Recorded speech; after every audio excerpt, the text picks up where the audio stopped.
Halo, saya Dewi Oktaviani dengan NIM 240602008. Di sini saya sebagai pemateri pertama akan menyampaikan tentang apa itu ekoliterasi.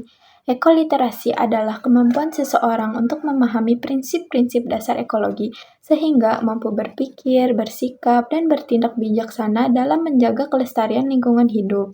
Ekoliterasi mengacu pada pengetahuan, keterampilan, sikap, dan nilai yang memungkinkan individu membuat keputusan yang bertanggung jawab terhadap lingkungan dalam konteks kehidupan sehari-hari, di sekolah, dan masyarakat.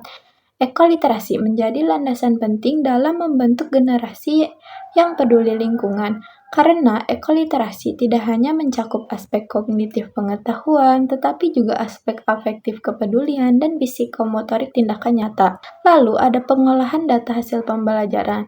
Pengolahan data hasil pembelajaran adalah proses mengelola, menganalisis, dan menyimpulkan data yang diperoleh dari kegiatan pembelajaran.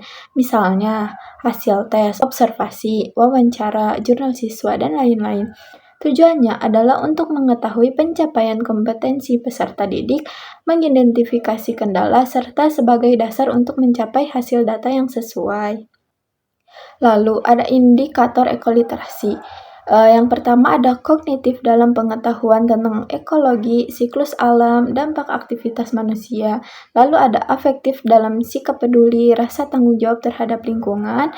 Dan yang terakhir ada psikomotorik dalam kemampuan melakukan tindakan nyata seperti pengelolaan sampah, penghijauan, dan penghematan energi. Lalu ada metode pengolahan data, yang pertama dengan jenis data kuantitatif dan kualitatif, lalu ada sumber data, yaitu dari hasil tes, angket, atau observasi jurnal. Lalu teknik pengumpulan datanya dari tes pemahaman konsep ekologi, angket sikap dan kesadaran lingkungan observasi, pro lingkungan, dan jurnal refleksi diri. Lalu ada langkah pengolahan data, yang pertama ada tabulasi data, kalkulasi persentase, rata-rata skor pencapaian, analisis tematik untuk data kualitatif, penyajian data, tabel, grafik, atau diagram. Yang terakhir ada interpretasi data berdasarkan kategori capaian sangat baik, baik, cukup, dan kurang. Sekian dari saya, terima kasih. Perkenalkan, saya Mugni Khairunisa Nurfala dengan NIM 240602009. Di sini saya akan memaparkan materi mengenai desain pengolahan data. Desain pengolahan data memiliki 4 teknik pengumpulan data. Yang pertama ada tes pemahaman konsep ekologi, yang mana untuk mengukur aspek kognitif siswa terhadap materi ekologi. Yang kedua adalah angket sikap dan kesadaran lingkungan. Hal ini bertujuan untuk mengukur aspek afektif pada siswa. Dan yang ketiga ada observasi tindakan pro lingkungan. Hal ini untuk mengamati langsung perilaku nyata siswa di lingkungan sekolah. Dan untuk teknik yang terakhir adalah jurnal refleksi diri. Hal ini untuk memberikan ruang bagi siswa untuk menyampaikan pengalaman dan pemahaman pribadi siswa. Selanjutnya adalah langkah-langkah pengolahan data. Langkah-langkah pengolahan data ini terdiri dari 5 langkah-langkah. Yang pertama itu ada tabulasi data. Tabulasi data ini adalah untuk mengorganisasi semua data mentah ke dalam bentuk tabel atau lembar kerja. Contohnya seperti apa? Contohnya itu mungkin bisa memasukkan nilai tes ke dalam Excel atau juga bisa mengelompokkan tanggapan angket berdasarkan kategori jawaban. Untuk langkah yang kedua adalah kalkulasi persentase, rata-rata, dan skor pencapaian. Nah, untuk persentase sendiri ini untuk menghitung proporsi siswa yang mencapai kategori tertentu. Misalnya, 70% siswa menjawab benar. Selanjutnya adalah rata-rata atau disebut juga MEAN. MEAN ini digunakan untuk menghitung nilai tengah dari keseluruhan data. Misalnya, skor tes rata-rata siswa sama dengan nilainya 78. Selanjutnya adalah skor pencapaian. Nah, untuk skor pencapaian ini merupakan yang diubah dalam skala 0 sampai 100 atau skala kategori yang mencerminkan tingkat pencapaian terhadap indikator tertentu. Selanjutnya, langkah yang ketiga adalah analisis tematik untuk data kualitatif. Nah, menelaah jurnal dan catatan observasi untuk mengidentifikasi tema-tema utama seperti kesadaran lingkungan meningkat atau masih rendahnya kepedulian terhadap kebersihan.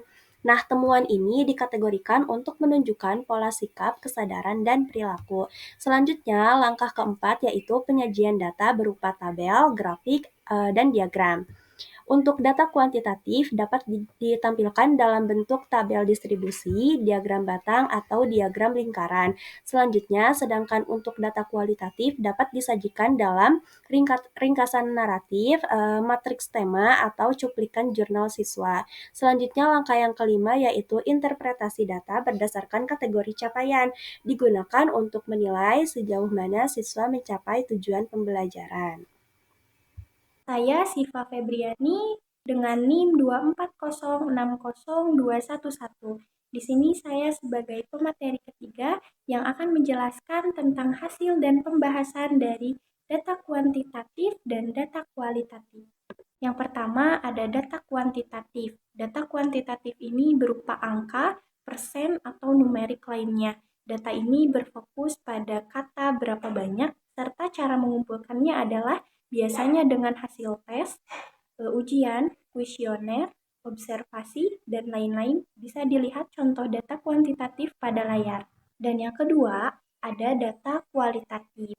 Data kualitatif itu adalah data yang berupa deskripsi atau narasi. Jadi data ini berfokus pada kata mengapa dan bagaimana. Cara mengumpulkannya adalah dengan wawancara, diskusi kelompok, mengerjakan studi kasus, dan lain-lain. Nah, jadi data kualitatif ini berbeda dengan data kuantitatif. Kalau kuantitatif itu berupa angka, kalau kualitatif itu berupa kalimat deskripsi atau narasi. Bisa dilihat langsung pada layar contoh tabel data kuantitatif dan kualitatif. Nah, kami sudah menyediakan dua data ini berdasarkan hasil dari penelitian. Nah, dari kedua data ini, kualitatif dan kuantitatif ini saling melengkapi karena sering digunakan dalam penelitian secara bersamaan. Nah, data ini untuk mendapatkan gambaran yang lebih komprehensif atau bisa disebut dengan lebih lengkap atau menyeluruh. Nah, di sini ada hasil pembahasan dari kedua data tersebut. Hasil pembahasannya itu adalah dari kedua data ini menunjukkan bahwa pemahaman peserta didik ini tergolong baik dalam ekologi, dalam konsep ekologi. Namun hasil observasinya mengungkapkan bahwa kesadaran tersebut belum sepenuhnya diterapkan di kehidupan sehari-hari mereka. Nah, dalam data ini terdapat kesenjangan antara pemahaman dan tindakan. Dengan begitu, pembelajaran ekoliterasi ini perlu diarahkan pada kegiatan aksi nyata atau berbasis proyek di luar sekolah, di luar lingkungan sekolah untuk memperkuat keterhubungan antara aspek kognitif, afektif, dan psikomotorik peserta didik. Cukup sekian penjelasan dari saya.